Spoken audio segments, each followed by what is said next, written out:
Hello, everyone, and welcome to another episode of the Real Estate Development Insights podcast, where we bring you ideas, experiences, and best practices from the real estate development industry. My name is Payam Nursadahi, and I'm your host here. My guest for this episode is Josh Kaufman. Josh has over 30 years of experience in real estate and land development projects across the country, including the U.S. He has worked in the U.S. and he has worked and he has held a whole bunch of senior roles and levels in some of the major companies that in Canada, at least, including Rogers Telecommunications, Smart Centers, Dream, Fusion Homes, and Starlight Investments. And like I mentioned, he's been in very high leadership roles and he has been involved in many, many different projects in this 30 years. I met Josh, or we connected with Josh a few weeks ago or a few months ago through the virtual world and our shared interest in providing housing and mid-rise projects. And after a couple of discussions, it became evident to me that some of his experiences would be very relatable to our audience here, because coming from that high-profile corporate life, he at some point decided to transition or make a change and become an entrepreneur in a sense for himself and started a company called InnoDev Partners, where they are doing now developments of their own and on a multifamily residential scale. And in this podcast, we dive deep into why he did that, why he thinks this is the best time to become a real estate developer in Canada, Ontario, and the window for that opportunity might not last too long, why he thinks purpose-built rentals are the way to go, and what are the advantages of doing those types of projects, at least for the foreseeable future. And he also has a very deep understanding of how the regulations have changed, what the incentives look like in terms of what the government is trying to achieve, and how you can line up, or the way he puts it, how can you align your project and your team to meet those objectives. So you can also benefit while providing a service and making a profit, but you can also streamline the whole approval process and get the most out of those regulation changes and opportunities that are out there right now. We do talk about opportunities in very specific transit-oriented development areas, which is now a very hot topic. We get into how they go about selecting a site, how they go through the coordination and gaining alignment with the municipalities and also their internal team, the consultants and investors, to make things happen faster. And he also brings, like I mentioned earlier, that he brings some valuable insights from his past corporate life in terms of how to think of a project from a revenue perspective to begin with, not from a cost perspective. And like always, you can refer to our website for more information about our guests and this episode, realestatedevelopmentinsights.com, realestatedevelopmentinsights.com. That's all one phrase. And I hope you enjoy listening to our content and learn from them. And if you do, please remember to subscribe to the show, or even better, let your friends and colleagues know, and it would really help us grow the show. Thank you very much, and we appreciate your support. Hi, Josh. Welcome to the show. How are you doing? Hi, Payam. Nice to see you. Thanks for having me on the show. Thank you. Thank you for being here. So you and I met not too long ago through the world of social media and through our shared interest in providing housing in the city of Toronto and seeing middle and the mid-rise buildings. And before we dive too deep into what our shared interests look like and what you're doing, why don't we start by giving our audience a little bit of introduction about who Josh is, what you've been up to for the past 2-3 decades, and then we go from there. Great, I appreciate it again. And thank you for the audience. I will try not to make it too boring. For me, it's exciting, and it does span 3 decades. I'll start off from the beginning, from a family of home builders. And when you're working with a family of home builders, for those out there that are listening, know that your weekends are immersed with driving from home building site to construction site and different materials and meeting different people through your family, essentially. Your family becomes, in some cases, the projects and the trades that you get to know. And for me, that was a big part of it, getting that exposure at a young age. So I'd say from my earliest memories go back to probably the age of 7 and 8, being on job sites, taking whatever task was given at me, probably more in a volunteer or voluntold effort. I don't think there was much in the way of compensation, but it gave me an opportunity to get exposure to see what was happening and talk to the trades. Again, even at a young age. And as you got older, you start to get, less medial tasks, more deliberate tasks. You start to shadow the trades and learn from them. But I would say the majority of what I focused on was single family residential with my family. My father was a pioneer at the time of something known as infill housing. We started off with that, and slowly I got exposed to other types of infill housing. It came from what was once, let's call it a single family, then became a semi-detached house, and then slowly it mothballed into townhouses and then larger communities.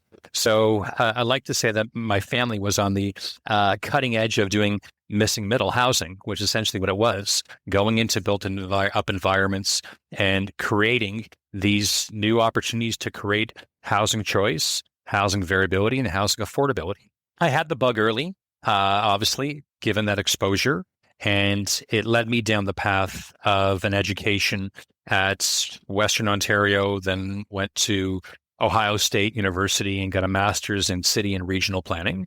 So the focus was urban planning. My career started off in Las Vegas, working for the Southern Nevada Homebuilder Association, doing government affairs work, writing policy briefs, learning about the business by way of relationships with the municipal and state officials.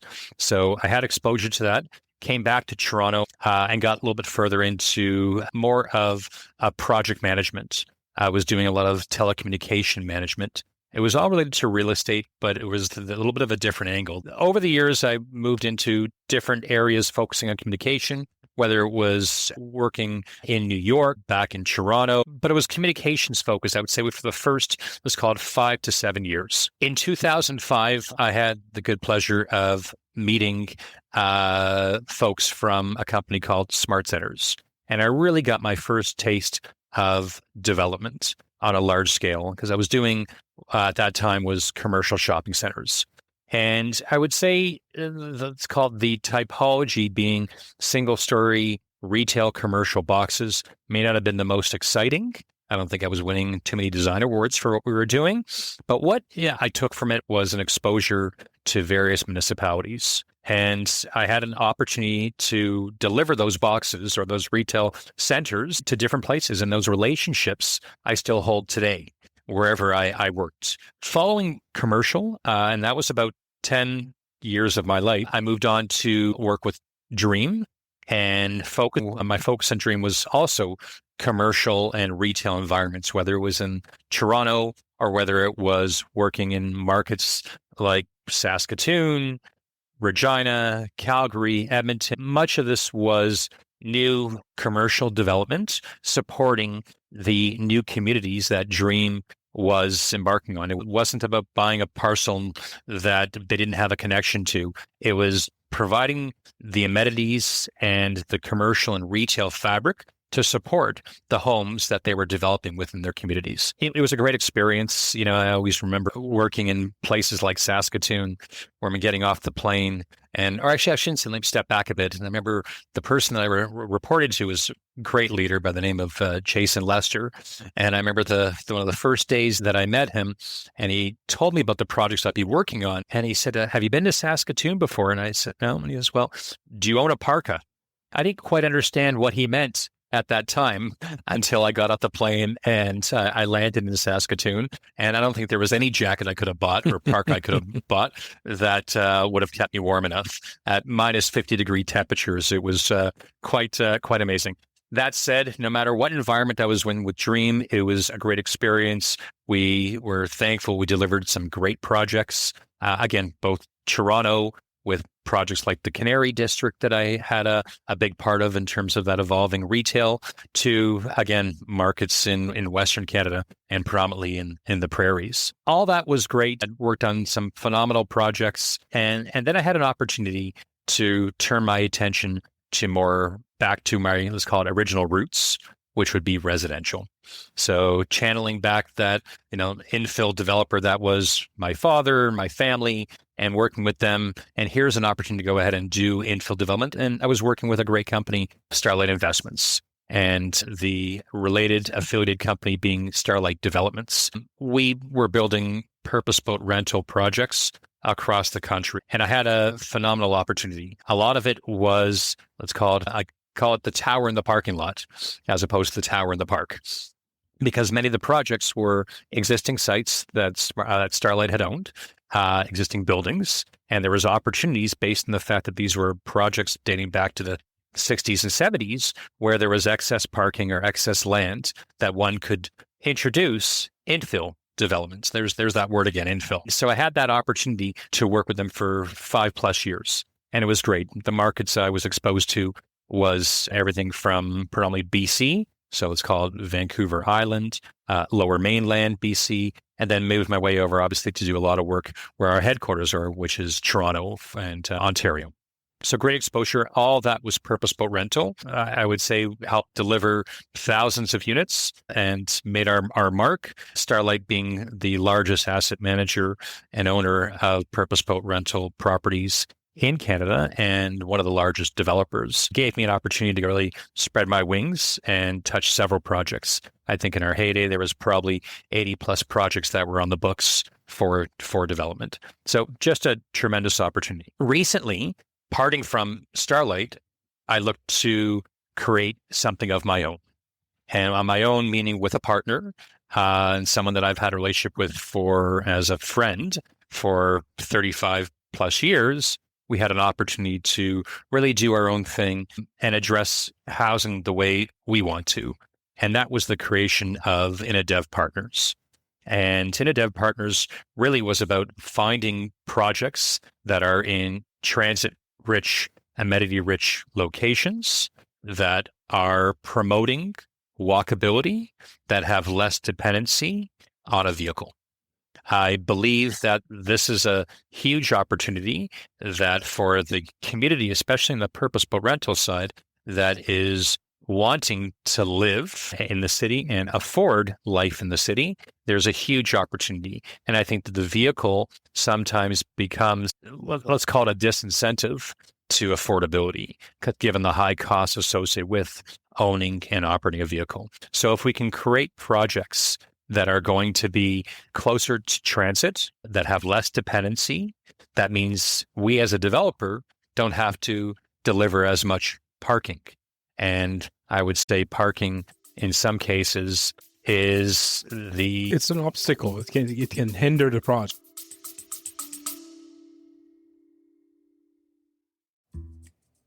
Hey everyone, Payam here. Just a quick announcement before we go back to the rest of the interview. We have been working on something new at midrise.ca. For those of you who have followed my work throughout the years, you know that I'm very passionate about the mid-rise buildings and the part that they can play in solving our housing crisis issues in Toronto and in Canada. And I've had the good fortune and opportunity of working on a number of different mid-rise buildings and study a whole bunch of different systems that work for these buildings, the pros and cons of each system, how they affect the schedule, how they affect the cost, how they affect the performance of each building, and what stages they need to kick in. We have started a new webinar series. It's called Mid-Rise Building Solutions. And we plan to present and review some of the systems that hold the most promise for the mid-rise building typology in each webinar. If you want to learn more, these are all free resources. Please go to our website, midrise.ca. That's mid-rise.ca. And again, thank you for your support. I want to just, before we dive into the specifics of the projects that you're working on, I want to kind of zoom out a little bit. And for our audience who might not necessarily be familiar with our ecosystem, our construction development ecosystem in Toronto or even Canada for that matter, I want to zoom out and point out a transition here, right? Because that's the part that when you and I were talking was important to me. And I think it's important for our audience and also our community and society to see this, because I think it brings up inspiration. And what I'm talking about is that you named the companies that you've worked with. You've been doing this for the 30 years. Like you mentioned, you've worked with Starlight, you've worked with Dream, you've worked with Smart Centers. And for those of our listeners who don't know, these are some of, if not the biggest or the largest companies in their own categories. They are one of the maybe top 5, right? And so you have had a pretty lucrative and high profile executive lifestyle through the corporate world. And you picked this timeline, which my understanding is that it's been less than 6 months or around 6 months ago when this transition started happening, to transition from a high profile, high corporate C-suite person into someone who's now going to be in the trenches doing pretty much the same thing you were doing, but without all the backing, that tells me you're seeing something, some sort of hidden opportunity, or maybe it's not even hidden. It's some sort of an opportunity you're seeing here that tickles you enough, if that's the right word, tickles you enough to say, you know what, I need to try this. This is the right time. What is tickling you? Great question. I would say that you're right. There's a lot of deliberate action to what we're doing at InnoDev Partners. I would say, although I've been exposed to municipal approvals in different municipalities and policy for so many years in different development, never have I seen so much alignment between municipalities, the province, and the feds with the private development community as of now. And I say that is because I've seen a history of things that have been happening over the past couple of years. Let's focus on purpose-built rental as an example. You saw in September of 2023, the elimination of HST on stabilized assets following construction. That was huge. That was a huge cost savings that would have made the difference of a project sometimes being successful or not. So now there are conditions associated with that, which is you do have to put a shovel in the ground by December of 2030, and you have to be completed by December of 2035. Cross our fingers. I hope, though, that program doesn't die shortly thereafter, and I'm hoping it gets extended. But I saw that as a short window of time to go ahead and work over the next 5 years to do whatever I can on as many projects to get shovels in the ground and deliver the housing that I can. Number two, we saw municipalities start to look at development charges, and let's call that line item related to municipal approvals differently. You saw a reduction happening in development charges if you choose to do certain types of purpose-built rental. Further reductions if you are doing affordable as opposed compared to market. So I saw that happening.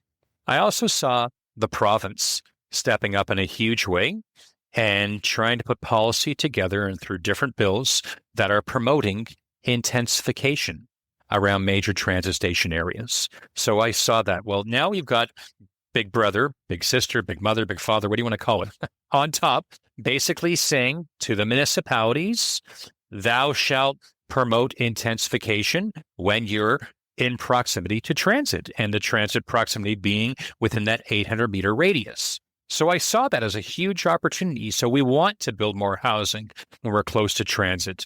In addition, we also saw municipalities be given the right to eliminate parking minimums when you're within those areas. So there's now, again, that we talked about that huge cost associated with below grade, with really now it's up to you as a developer to determine whether or not the market condition can support minimal parking. And if it can, again, there's a huge cost savings that come with it. It may not be like I'm a guy who came around from back in, call it 25 years ago, when the parking ratios were on the commercial side starting with a 4.5 per 1,000 square feet. Huge parking lots that we had to do. More urban scale, getting towards 3, 2.5, residential 2, 1.5. 1 if you're lucky. So we started to see that, and again, huge disincentives for development. On the purpose-built rental side, yes, it's an amenity if you're in a suburban area, suburban context, but if you're in an urban area, you've got access to transit. You don't need that parking. Why would the you same do way that? Yeah, that it was designed. It didn't make sense to me. So I saw that policy changing as well. I started to read further into what was going on. Then you started to look at things like financing. And I saw what was happening with respect to from on a federal level with CMHC and the different programs that they were promoting for construction financing and takeout financing and holding assets long term. So I saw something all happening. All these stars were aligning in different places. And the last thing about it was when I started to have discussions with municipal officials and provincial officials and MPs and MPPs on a federal level, what I started to see here is the discussion wasn't about jockeying for position to talk about what I was trying to do. It's how quickly can you build it? How quickly can we put shovels in? What do you need to make your project viable so that you can go ahead and put a shovel in the ground? And that was a narrative that didn't exist, I would say, a year and a half ago. So all these things were kind of just permeating, and I started to say, and percolating, and it felt like this was the right time. Can I design projects that are going to be quickly approved? Because whether it's by way of variances or rezonings, or even if I hope it wasn't be an official plan amendment, but if I had to go through that process, can I do it in a quick way? Can I make sure that the scale that I'm building at fits in with the urban fabric? Can I develop a project with a performer that works where I'm not going to be pushing too much cost below ground and I'm focusing on what's happening on the quality above? And can I be in dense areas? And that's really where I wanted to focus the efforts of the company. So my partner and I set out on a journey to make sure that we could find those parcels. So from our first step in, whenever we look at a project, we're always starting with our finger on the map as to where is transit? Where is the higher order transit? Whether we're on Metrolinx line or we're TTC or some other higher order transit or LRT if we're in Mississauga, or we're in the GO line, obviously, in a secondary market, we're always focusing on that because it's about going ahead and having quick accessibility to that location, which means we do not need to go ahead and focus on that vehicle. Number one. Number two, we're also making sure that the scale that we're building it fits in with the environment that we're in. They're not all mid-rise buildings. Some of these are going to be townhouses. Some of these will be 4-story 10, 12, 14, 16 plex buildings. So we're really trying to be open to look at different verticals and different opportunities that come across our plate. We believe in delivering housing. Every new housing unit that we can develop, is good stock that we need to bring into the market. We may not solve the housing crisis ourselves, and I can tell you that we're not going to, but we can hopefully go ahead and do our part to go ahead and get there. You can make a dent for sure. And I'm very happy the way you summarized the events over the past year and a half or 2 years, which I totally agree with you. And on this podcast, we've had many guests talking about different aspects of it, from the development side, from the approval side. And I have to admit, there's a lot to vent about when you go through the approval process. Still, there's tons of inefficiencies. But at the same time, everything you just said is true, which is basically, it seems like finally, after thousands and thousands of hours and repetition of the same message, it seems that it's breaking through. Things are happening. Things are lining up.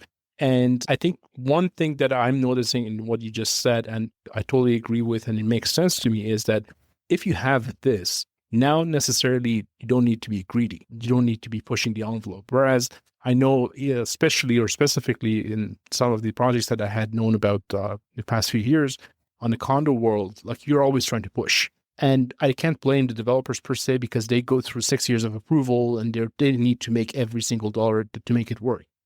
But at the same time, what you just said, which resonates fully with me, is that you're saying, I'm not bound to project typology. If I'm going to go there and you're going to go on timeline, if the townhouse is going to get approved within 8 months, let's do a townhouse. Did I get that right? Is that the approach?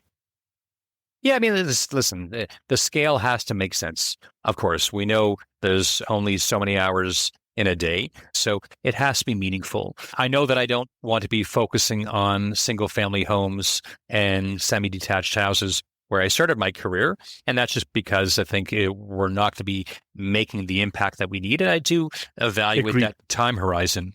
We have 5 years to go before some of these incentives really fall off. So if this is our time, let's make sure the projects make sense. You know, what he didn't talk about yet is things like construction costs. So at the end of the day, that plays a lot into it. So sometimes the projects that make sense result because you're introducing things like stick or wood, where otherwise you're typically using concrete cast in place or steel. So being able to go ahead and adjust your program based on the opportunity. And again, give you an example. I'm working on a project right now where it's a 16-plex. And the 16-plex is a 4-story building. And we know that the policy allows us to go ahead and build up to 6 stories. Well, actually, as of January 1st, I guess we can go now up to 18 stories with mass timber. True. I have to look at it from that perspective and say, okay, number one, is there a cost savings of working with it? Is there a quick turnaround that I can bring from not having a long approval process and being able to deliver product to the market maybe quicker than going ahead and doing a 12 or a 14 or 15-story building? That becomes the opportunity. We're a small company, we're a new company, so we have to be careful with the types of projects that we embark on. But I think that if we can hit some key markets, and again, for me, I'm focusing on where transit is, I think it makes a lot of sense. And we're already seeing those opportunities right now. We have our first few projects that we're working through right now and hope to have more. Right. And I will go back to how you go about selecting a site and what you look for, because in my experience, making numbers work for these infill mid-rise projects that are very necessary and are missing, the famous or infamous missing middle, it's really hard. And you might be close to transit, but to pick up the right lot size, the right intersection, if you may, and the right location. Maybe walk us through that. How did you go about those criteria? How did you select the sites or are selecting the sites right now? Give us a little bit of insight on that. Yeah. And so as I said before, it's a bit, of course, we look for where the opportunities are. Unfortunately, in this time, in this precarious time that we're in, we're seeing a lot of product come through, whether it was prior condo sites that have been zoned and gone through the approval process, and for whatever reason, a developer may have got in trouble and they're looking to unload the site. So we're looking at those and we catalog them and we're putting them very carefully on a map. We add a pin for everyone that we see, so we mark where it is, but we start off with a base map that has concentric rings around every one of those major transit station areas. So our focus is to start within that concentric ring and to make sure that we are wanting to explore all opportunities that exist there. Typically around those transit hubs, there's a lot of amenities, whether it's retail, commercial, and other offerings that are not just all residential or industrial. So I think having that is really important. So again, those two criteria are really important. We also look at the school districts that we're in. So we want to make sure that we're close to schools. We're not there to be delivering, let's call it these micro units, bachelor apartments. We want to make sure that we're delivering for families. We do. We want to deliver for families. So if a family is going to be renting, we want to make sure that they can also walk their children, or their children can walk themselves if they feel safe to do so, to school, and without any qualm about it. So you got all those criteria kind of circulating, and that makes really a good site. And then based on the location, we look at it in terms of, well, let's understand what the land price is. Let's see in terms of what we would need to achieve to go ahead and make sense of this project. What typology are we working within? What building material are we working within? Are we working in stick? Can we explore steel? Are we definitely in a cast-in-place environment? What are the constraints that exist? And all that really gets built up to really form essentially the project pro forma at the end. Of course, we want to make sure that we have a good handle on the market condition that we're in, as well as the affordable condition. So we're looking at rents and we're looking at sale prices. We want to make sure that obviously it's an area that can support the pro forma. We don't want to go ahead and reach too far in terms of rents and revenue that are unattainable.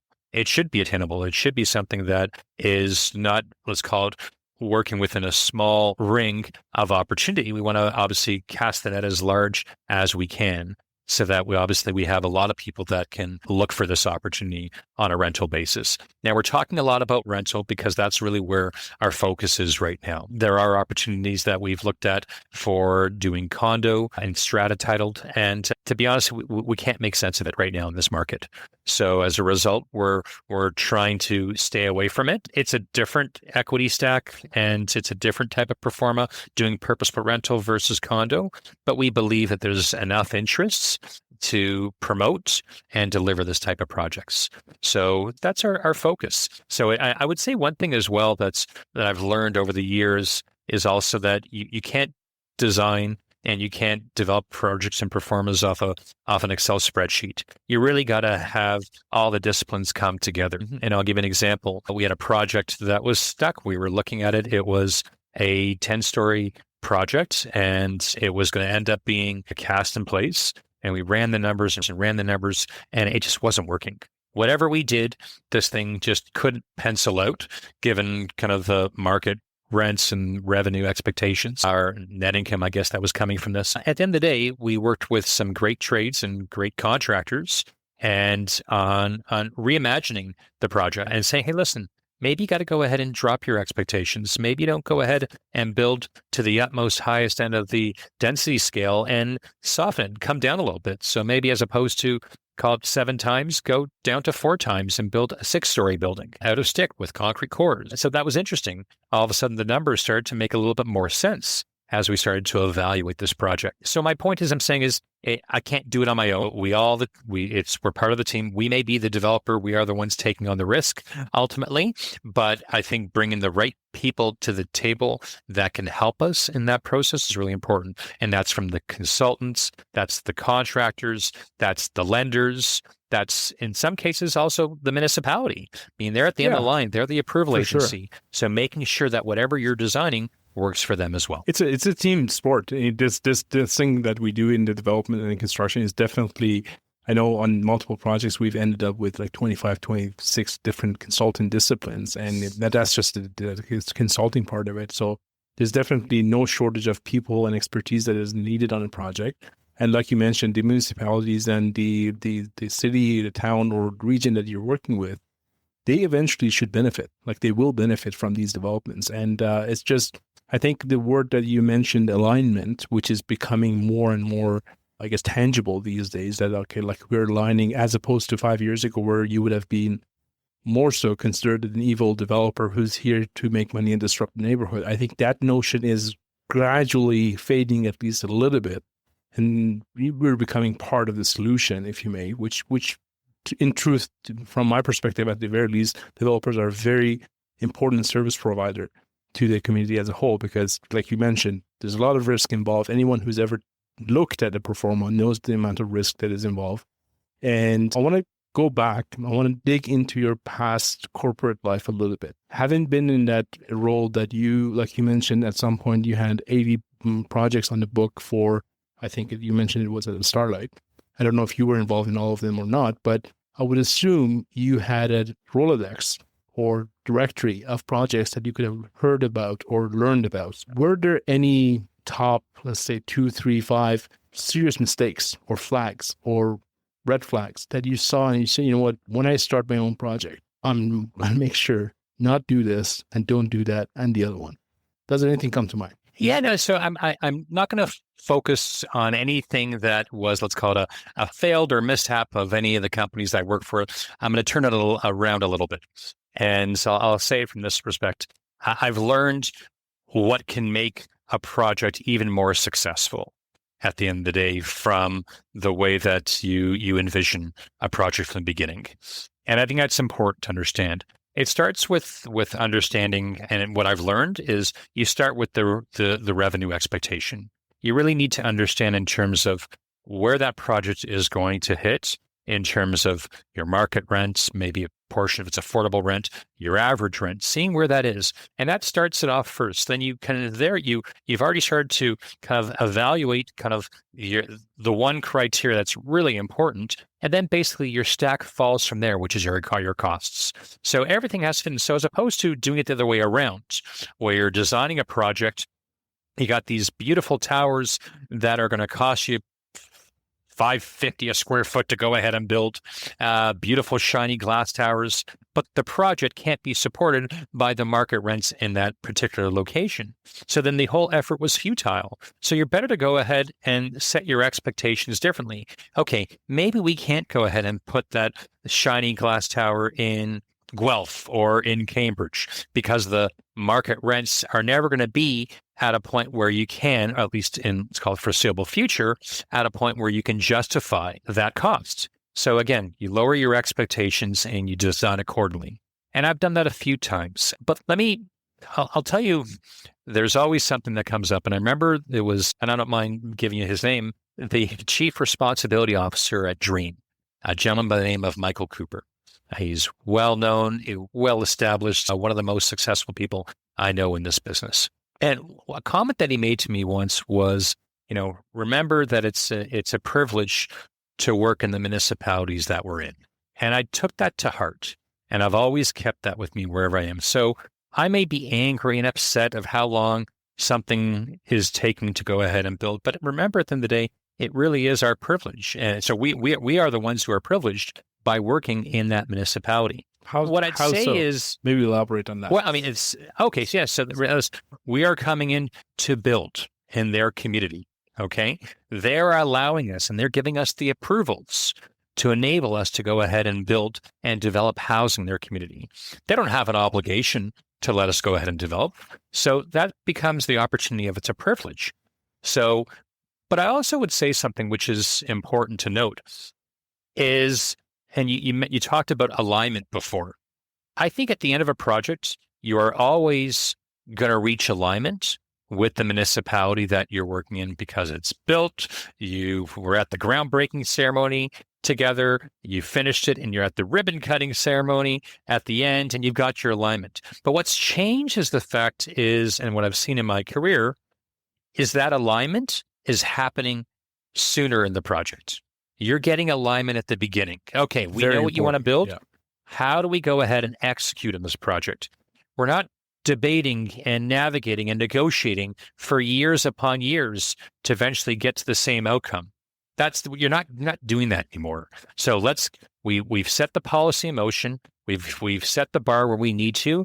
Try your best to work within it. You may need some variances. You may need some zoning amendments. But then the day, we're going to go ahead and get you to a place of alignment that much quicker.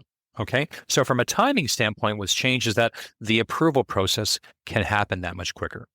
I have seen mistakes over and over, whether it was my own projects or projects that others have done, where they've tried to go ahead and ask for the moon and they got shut down. You had the community that was up in arms. You had, I wouldn't say even it's NIMBY, just it was a disconnect on what they call it, that planned function needed to be. And as a result, the projects were delayed. It took years to go ahead and get the approvals for that project and put that shovel in the ground. So by getting that alignment earlier, by, let's call it, putting the bar up a little bit higher, by allowing things like intensification, reducing the parking minimums, things like that, getting things like, let's call it, 45-degree angular planes and issues like the shadow, trying to minimize some of those impacts as much as you can, really has created a better environment for going ahead and getting alignment sooner. That's great. And I'm gonna ask you to follow that train of thought, because my next question is, we've discussed all the good things that happened so far. And if we were to give you a magic wand and say, Josh, make this alignment better, what are the next 2 or 3 things that it would be great if they fall into place and align? Okay. Well, I mean, listen, there's no shortage of press and stories and discussion, whether you're in social media or any print, that relates to the high cost and fees on 2 fronts. So I'd say development charges and municipal fees are still one of the largest costs that we have within a project. Okay. I'm not against the notion of growth paying for growth, but it has to also be manageable. And a project needs to go ahead and be able to respond and accept that charge to make the project viable. Unfortunately, there are too many projects that were shelved because DC's got out of whack. Toronto was one of the highest. York Region's also right up there. We need to find opportunities to decrease that and lower that. The same way that we found creative ways with respect to things like financing, where we've been able to go ahead and take advantage of different programs, whether it's through CMHC or through our lender relationships. We need to do that as well on the municipal level. So they've made their mark. They've started. And obviously I commend them on what they've done. Seeing some of that discounts it's called the first step to get in there. And I think it's going to improve over time. So from the magic wand, let's call it, that's the first trick. I'd also like to deal with the second, I would call it the number one cost outside of land, is your hard cost, is your construction cost. We've seen this softening, I would say, and some of the costs coming down, maybe for it's called the lack of starts. So you're starting to see some of those numbers improve, but we're still not there yet. We still need to go ahead and get back to where things were, let's call it in 5-6 years ago. So how to get back to those numbers would make sense. We know that revenue is not a never-ending uphill, especially when it comes to rental or in terms of revenue for strata. So I think we have to ensure that we're making projects work in the present value environment that we're in. Okay. So there's so much guesswork that happens right now on a project pro forma, especially relates to costs. So as an example is, we don't know, is escalation going to be 2%? Is it 3%? Is it 5%? I'm pretty sure in COVID, we saw crazy numbers between 7 and 10%. It was nuts. Yeah. So being able to kind of see it come down, something that is measured, something that is predictable is really important as well. I think being able, so that's something else. I think on the Magic Wand side, let's call it predictability in terms of construction costs and a decrease across the board. I think it is necessary. I think the third thing that I'd like to see happen is go back to this place where we know that there are stringent rules and timelines that everyone can abide by. So I'll give an example. Years ago, working with another great company that I mentioned before, being Smart Centers, I had the good fortune and the opportunity to work on a project which was known as the Toronto Premium Outlets. If you've been there, it's a phenomenal project in Halton Hills. An outdoor mall or outlet setup, right? Yeah, American style concept of premium retail in an outdoor shopping environment. So still unenclosed, meaning you're accessing from the exterior. You don't have common areas that you're going into for the most part. And the reason why I mentioned this is because it was the first time that I ever worked on a project where we had different levels of government all involved in the project. So from the municipality, that was the approval agency, which is the town of Halton Hills, to the Ministry of Transportation that was involved because we were on Highway 401 and we were adjacent to the on-ramp at Trafalgar and 401. So they were an approval, obviously, authority. We had the Conservation Authority that was involved as well. So you name it, they were involved. But what was different about it, where it would make many people shake because of all the, let's call it, red tape that you have to go through, I didn't have that experience. I had a phenomenal opportunity, which was we had a period of 13 months to go ahead and get this project approved, from ideation all the way through to getting a building permit. And we set that timeline at the beginning.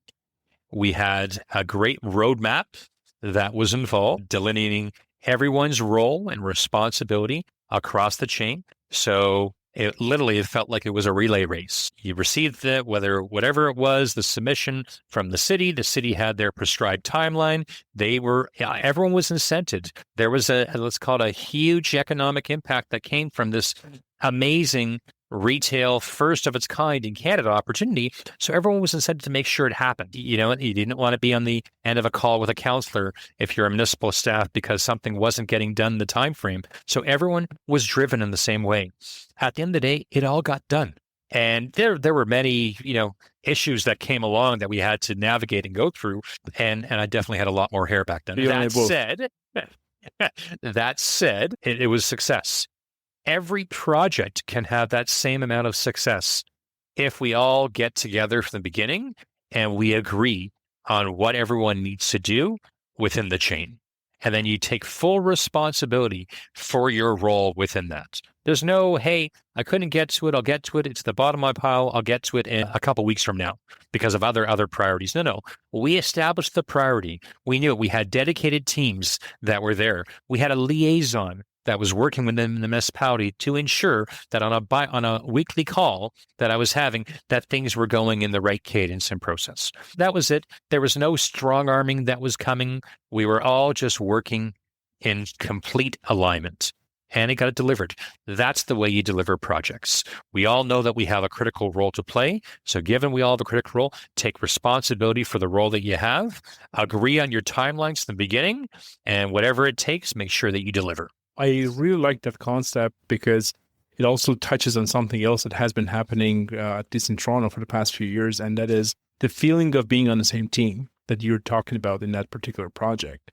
it's not been very common these days. It hasn't been common for a few years, at least in my experience. That is, for whatever reason, we ended up in a situation in the past few years that you have the private sector, development sector, the builders and investors, it almost on an opposing team to the municipal body and the city staff and councillors. And I don't want to overgeneralize this, and it's not obviously everywhere. But the general feeling, even, and I'm going to also hold the public sector and the private sector probably equally responsible for this, at least from my perspective, that it was, okay, we need to go to the city and fight it. And that terminology percolated and was everywhere into these discussions. And I would really like to see that change, to your point. And maybe that's part of this alignment that's happening, that is, you know what, we actually are on the same team. As a municipality, we have an issue. We need more housing for our people in this community. And here's a risk taker or a developer who is willing to be participating in the solution and provide housing units. Let's work together. And yeah, that would be great if that happens. From that, I want to segue into, again, your past experience, maybe, and even talk about that project. Because one of the other challenges that we have is dealing with very large consulting teams, very large design teams, too many stakeholders. Like I mentioned, there could be dozens of them. Do you have any magic sauce? Is there any tricks or experiences or things that you've learned through the years and say, you know what, forget about, like we talked about external stakeholders per se. Let's talk about internal ones. Let's talk about the immediate ones, the ones that you deal with on a daily basis. Do you have any word of advice or any experience you can share with us? Okay. So a couple things. I would say that having the opportunity to work across the country, I got a chance to see how different municipalities operate and what the requirements are at different stages of the approval process. So when you're in BC and many municipalities that you're there, or even in Western Canada or the prairies, you've got your zoning process that you go through, and they typically, they put a circle around what's involved to get through zoning. They defer many of the technical detailed reports to your site plan. You've got the present bylaw that you're obviously looking to, but the execution is all coming by way of site plan. So there's not a lot of, let's call it, work being done within, let's call it, the approval authority. We're getting rid of those technical reports on the front end, and we're bringing them to let's call it the back end as you're going through your site plan and going towards your permit. A very important thing, because it helps also your approval agency, being council, which is the elected official that has to oversee and approve. It's letting them be an expert in what they do, which is they're looking at kind of the overall vision. They're not getting into the technical aspects. They're not reading reams and reams of reports that they don't understand necessarily, and nothing as a dig against them. The reality is they are quite technical. After all my years doing it, half the reports I don't understand still. I do my best, but the reality is it's very technical. So how do we expect these counselors to go ahead and make a decision on something that maybe they're not so as informed from? So you're better off to go ahead and say, we've hired great staff. These are experts at what they do. Let them go ahead and basically inform what's required. Let's delegate authority to them to go ahead and get through the process, reviewing the documents, the technical studies that are there, knowing that we have called a upper tier approval by way of council that sets the vision for what we need to do. And the rest comes to staff. So then now we've dealt with the zoning, first and foremost, out of the gate. The zoning is done. And now we just work through on the site plan side. So I think you've got the opportunity. It hasn't addressed your question of how to reduce the number of reports, but all what I've tried to do is get rid of some of the hurdles in the front end that are sometimes the most timely and occupy so much amount of time on the front end. So I think if we could do that like they do it in BC, or in Western Canada, it makes a lot more sense. And I think my take on that is that it changes your risk profile earlier. Like in that, if you do it the way you describe, if I understand it correctly, you're basically going through the approvals on the zoning side quicker and faster, which is a big deal. And by the time you're past that hurdle, your entire risk profile for the project changes. You know, you have a certain level of comfort with your entitlement process. And then now dealing with the technical stuff at site plan, which most of the time it ends up being that way anyways. You have to deal with it. You still have to go through 3 submissions of site plan anyways, right? Might as well not hold up in the early stages. the way I look at it, it's kind of like a conditional approval. You got your zoning, but it's conditioned. You still got to do all the necessary study works to justify, obviously, the development. So all I'm saying is, but we take it out of the public domain. We haven't put it in a place where it's leaving it to a counselor or a council to go ahead and discuss. It allows staff to be part of the process early. They don't have to worry that they're writing these big reports anymore that are going to council. They can work with you and the developer. Let's refine that we need to. And I think you'll get a better result. Right now, it hasn't got there. And again, I do see, if you look at your timelines on approvals of zoning, what's called in Western Canada versus Eastern Canada, it's remarkable in terms of the difference. It's definitely a short time frame. Now, I think with what has happened recently in terms of policy directives, whether it's coming from the province or led by the municipality, I think some of those studies are starting to fall off. If obviously there's not the same interest or the same concerns as relates to shadow impacts, as an example, then you don't have to do as much evaluation at that point. So I think that there's certain studies that at the end of the day technically have to still go forward because you have to make sure that it can be supported. You want to make sure that the servicing is there to support your development. Sure. You have to justify it. You can't get around that. You got to make sure that your road network can go ahead and support where you're in. You want to make sure that it's safe to go ahead and operate if you have a vehicle in terms of the ingress and egress coming out. I get all that. You want to make sure, obviously, things fit in from a planned function. All that is necessary. But there's, trust me, reams of other studies that we all end up having to do and consultants we bring on that it costs a lot of money and it takes a lot of time. So listen, all this takes time. So I think, as I will continue to say, I still feel that it's a privilege that I can work in these municipalities. I think you said it perfectly before. I do think you're starting to see municipalities reciprocate with that same statement. Right. It's a privilege that you want to build in our municipality. So if we're both privileged, let's do it work together. Let's do it together. Let's be on the same side. Let's be on the same team and perceive it as such. That's right. And act as such. And then let's get this thing done, because frankly, it's somewhat embarrassing looking at numbers and seeing, like, are we having all these issues in Canada? And then we're supposed to be one of the leading countries in the globe. So that's a different discussion. I don't want to go there too deep. This has been really informative, and thank you for your time. Is there anything that I haven't asked you, or any final thoughts that you want to share with our audience? I'm really delighted that you've created this forum and opportunities for people that are passionate about housing that can come together, whether you're a big developer or a small developer, but focusing on this necessary part of housing. And I think having more of this discussion is also going to get people thinking and operating in a different way as well. So if I can be able to impart some information from what I've said to you during this time, I've done my part. And again, thank you for the opportunity. Thank you. Thank you very much. And I agree. Like, this is a conversation. And one of the main reasons we're doing this is that there's only so much nagging you can do on the sideline and say, listen, these people have to change. And then it takes other people like yourself to jump in and say, you know what, we want to be part of the solution. And we're trying to promote that. So thank you very much, Josh. This has been really helpful.